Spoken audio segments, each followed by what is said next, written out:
কৈছো আজি ৰাতি ফাইনালি আমি দেশৰ ৰাষ্ট্ৰপতি হলো মানে সপোনত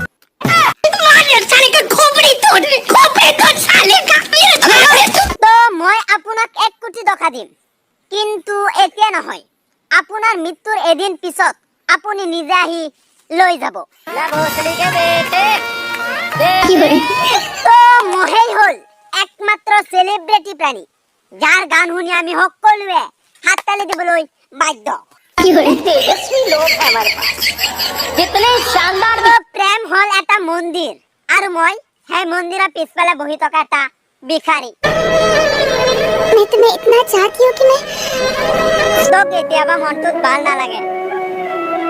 কিন্তু কিয় ভাল নালাগে সেইটো ভাবিলে আৰু ভাল নালাগে क्यों खुदा तूने मुझे ऐसा ख्वाब दिखाया जब हकीकत में उसे तोड़ হে ভগৱান 2 দিনীয়া জীৱনটোত 28 দিনীয়া ৰিচাৰ্জ কৰি কৰি বাগৰি পৰিলো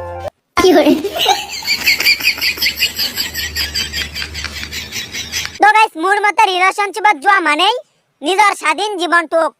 শাসনৰ বাবে ইংৰাজৰ হাতত তুলি দিয়া दूसरे के प्यार में गिरने से तुझे बचा रहा हूँ सब मुझे भाव दे रही फिर भी सबको बता रहा हूँ তো মই এটা বহুত খাতৰা বহুত ধুনীয়া এটা মোবাইল কিনিলো মানে 2 ঘন্টা যদি টিপু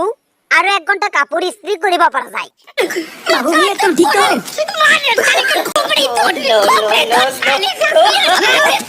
তো গাইস মোৰ মোবাইলটো দুটা ধাৰতে থাকে এটা হল মোৰ হাতত নহলে চাৰ্জত वो बता रहा हूँ तेरे बारे में सबको अच्छी बातें बता रहा हूँ